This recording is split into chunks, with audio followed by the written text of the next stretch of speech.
Hello there. Welcome to r/askreddit, where we're answering the question, what are some unethical financial hacks that you know of that won't land you in prison?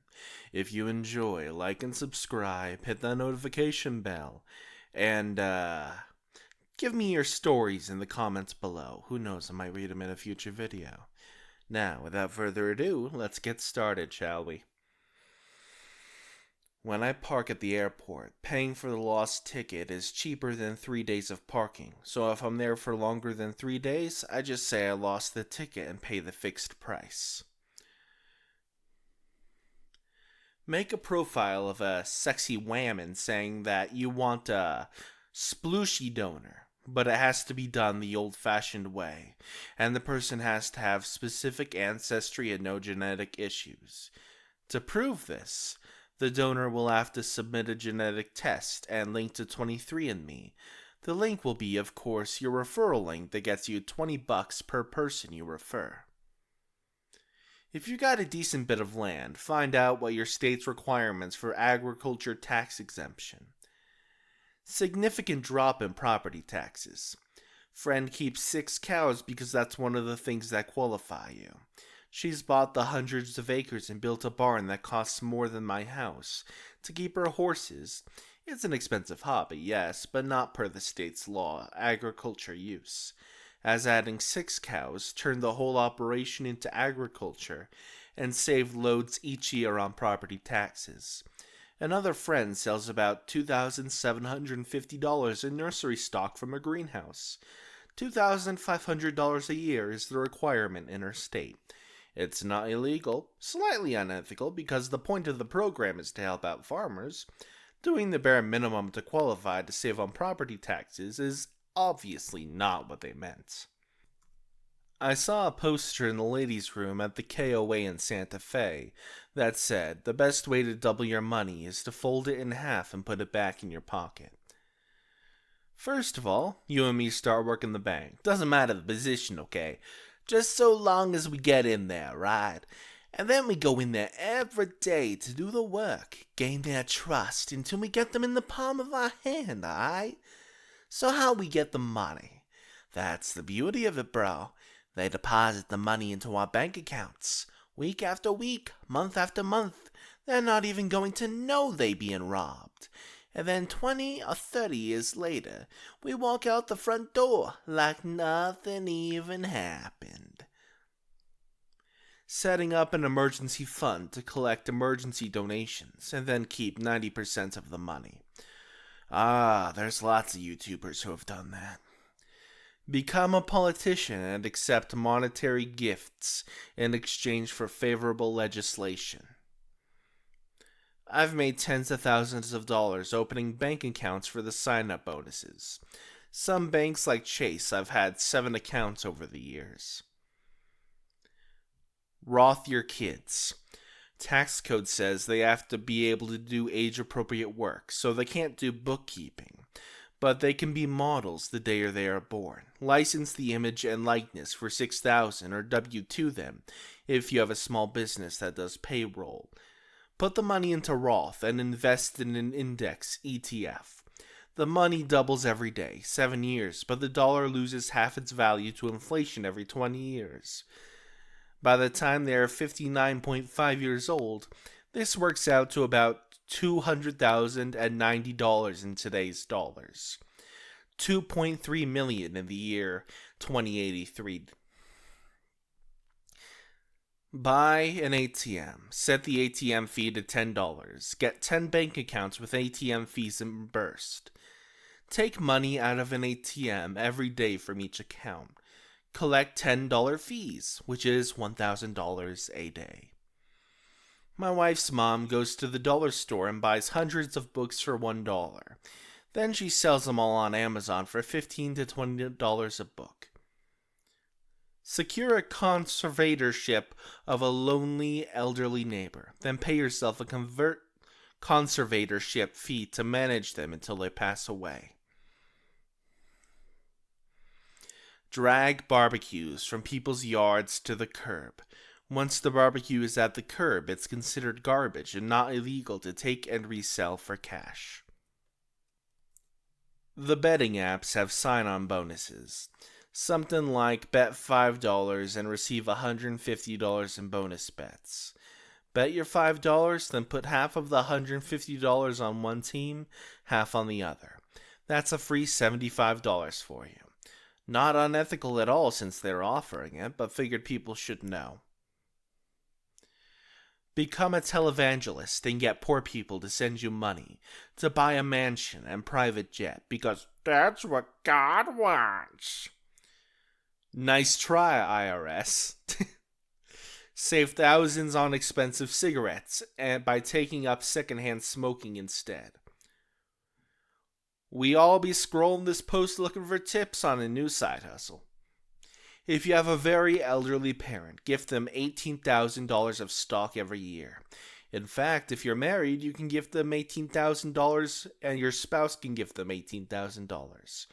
If you have two very elderly parents, that is $72,000 a year you can gift them, tax-free.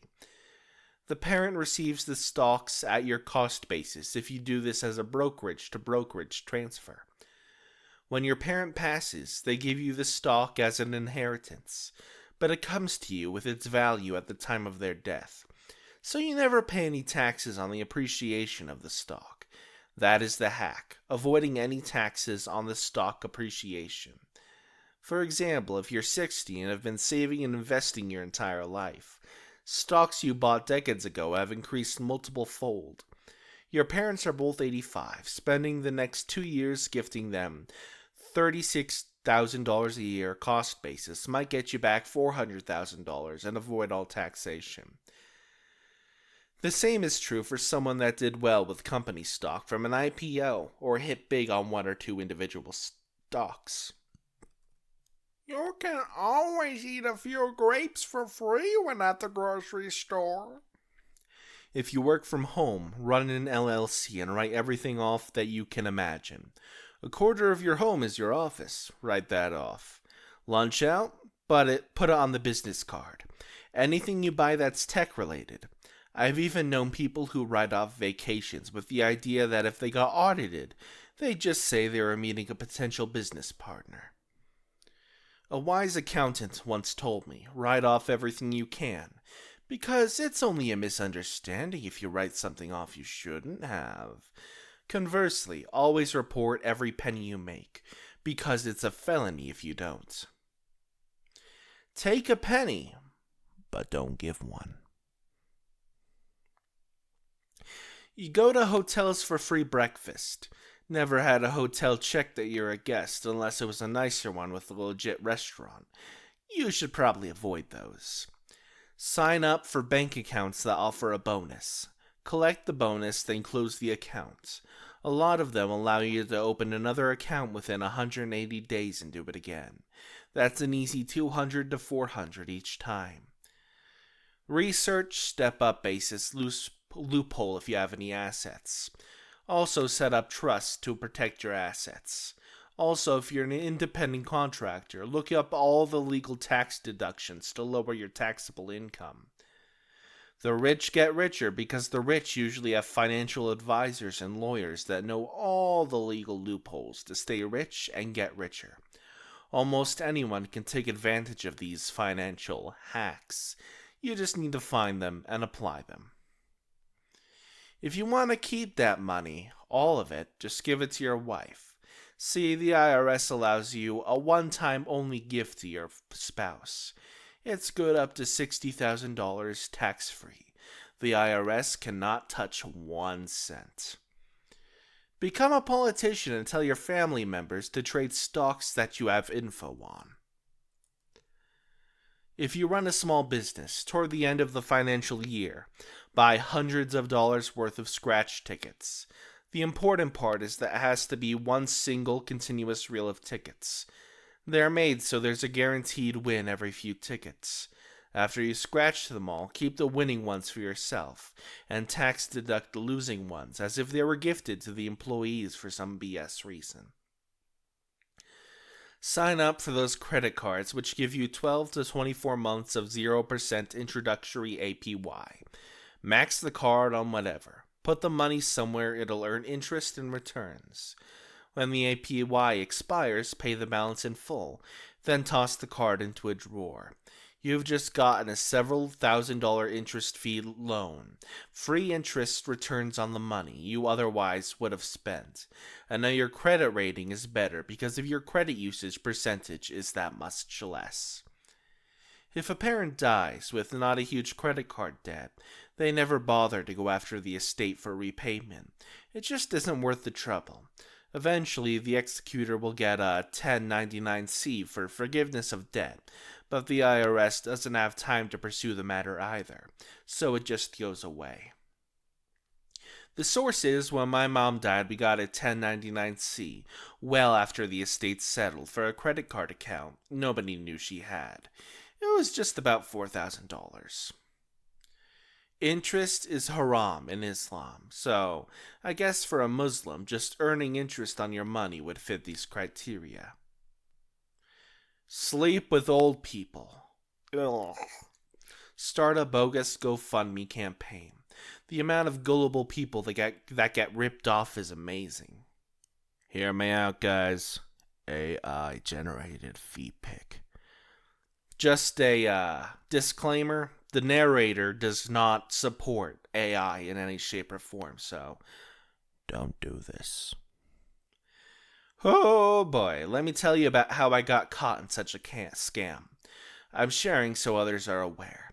I was spending most of my money on a flat to live in. Turned out the guy I was paying got a loan to buy the flat, and I had been paying off the loan and giving him extra, and he got to keep the flat. I'm still fuming about it. My aunt was a tax accountant and said if you donate a car to charity, the IRS will never audit it if you claim a value under $5,000. That's the end of today's video because we're out of answers in this thread. I hope you all enjoy the stories. I will see you all next time. Hasta la pasta.